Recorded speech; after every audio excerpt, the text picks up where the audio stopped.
Hello everybody, my name is Sanad and welcome to another update video. Before we get started, I would appreciate it if you smash the like button and subscribe to the channel. Also, if you want to support this content, check out the Patreon link in the description box below and don't forget to turn on your notifications.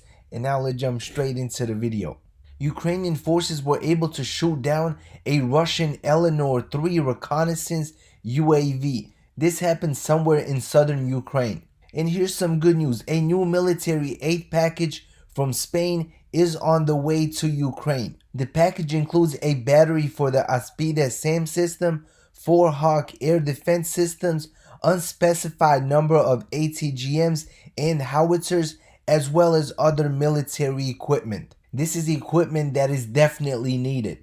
Here's some footage of how the Ukrainian forces are turning regular DJI drones into lethal weapons that they will use to target the Russians. Here's an awesome video of Ukrainian soldiers bringing supplies to a liberated village in eastern Ukraine. This old lady is living by herself and she was making bread. While the Russians are pillaging and stealing everything in sight, the Ukrainian soldiers are doing everything they can to help out the local population. Я вже діточка голова підстаю топиться, я вже не хочу і минутки Все буде жити. нормально. Спасибо, що ви принесли буде нормально. водички, мені й харчів. As you can see, she was extremely happy to see the Ukrainian soldiers. Over the last couple of days, the Russian casualties have increased big time. If you're wondering where all these Russian casualties are happening, the majority of them are coming from the Kherson region. The Ukrainian forces are attacking on multiple fronts and inflicting heavy casualties on the Russian forces. On some fronts in the Kherson region, the Russians are taking anywhere between 100 to 150 casualties a day, and there are multiple fronts in the Kherson region. This is the true size of a Polish crab. As you can see, the Ukrainian soldier is sitting in it, and it is humongous. Here's another cool video of a Ukrainian soldier demonstrating how he washes and dries clothes on the front line. He has an amazing system. Especially right now with the rainy season, everything is wet and muddy. Just having dry clothes makes a huge difference. And once winter fully sets in, having dry clothes can determine if the soldier survives. These Ukrainian soldiers discovered a camouflaged Russian sleeping quarter. I have to admit, this is pretty impressive. That is also a great hiding spot. Just imagine if the soldiers simply walked through, they thought it was a simple box, but there was a bunch of Russians hiding inside. That could have turned out very ugly. Almost 9,000 Ukrainian defenders received standard and winter kits from the UK, each containing more than 40 items. Those kits are definitely going to be useful this winter. A modern Russian Pantsir S-1 air defense system was found by a Ukrainian drone, and then it was destroyed by the Ukrainian army. And now let's take a quick look at the map. Let's start out with the Kharkiv region. Let's quickly zoom in. Alright, so over the last couple of days, the Ukrainian forces have been making decent progress just east of Kupiansk. And when we take a look at the map, you will see slight improvement. But battles are definitely going on in this area, and the Ukrainian forces are making some progress. And then in the south, right here in this region, the Russian forces made some progress. This is a couple days ago, and this is today. A lot of people, including myself, expected the Ukrainian forces to make a massive push and pretty much surround Svatove and liberate all of the Luhansk region in a matter of a couple of weeks. But right now, winter is getting very close. It is extremely muddy and wet. Also, Russia has sent in thousands of new conscripts and reinforcements to this area. So expect very slow and steady progress. I also expect a lot of back and forth. Russia will take a village, the Ukrainian forces will liberate another village, and so on. And in the Lysychansk direction right here, the Russian forces are mounting an attack on Bilohorivka. But according to the reports today, the Ukrainian forces were able to hold on. As you guys know, Bilohorivka is completely destroyed. All the houses, all the buildings are completely leveled. So it is very difficult to hold this village. But the Ukrainian forces are holding on. The Russians have begun another attack on Sprine. No updates so far. And when we take a look at Bakhmut, the Ukrainian forces were able to push the Russians further away from the city, especially just east of Bakhmut and in the north around Soledar.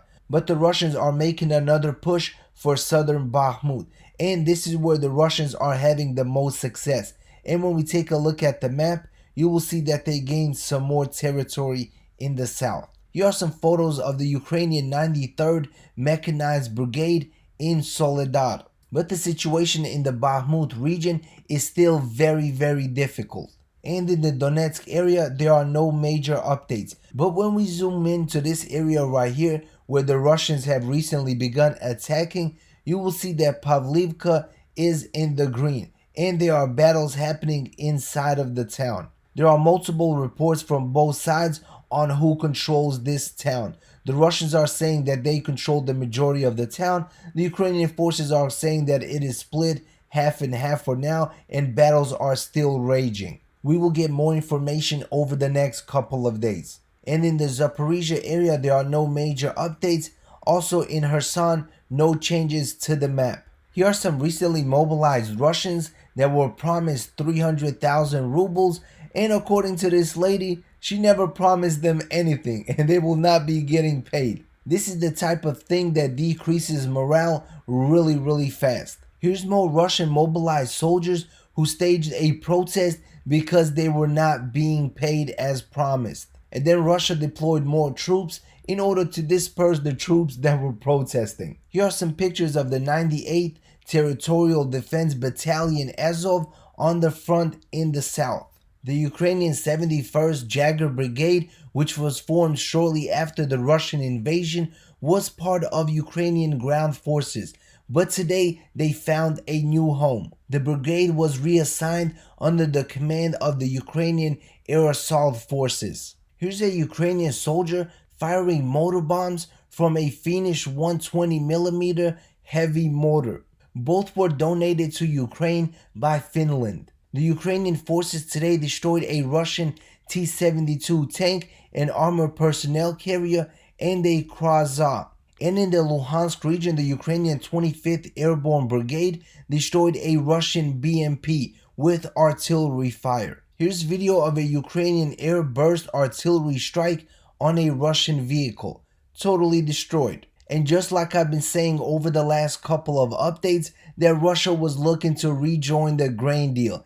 Earlier today, the Turkish president made an announcement pretty much stating that an agreement was reached with Russia so they can rejoin the grain deal. I knew this was coming from a mile away. In other news, North Korea continues to launch even more missiles, one of them directly flying over Japan. Japan was forced to announce an emergency so all of its citizens can seek shelter. So far this year, North Korea has launched more missiles than all the other previous years except 2019 combined. And there's no end in sight. This situation can deteriorate very quickly. But here's some very good news. Ethiopia and the Tigray People's Liberation Front have signed an agreement today on a permanent cessation of hostilities. These negotiations lasted over 7 days, but a peace deal was eventually reached. This was a very brutal war that involved hundreds of thousands of soldiers,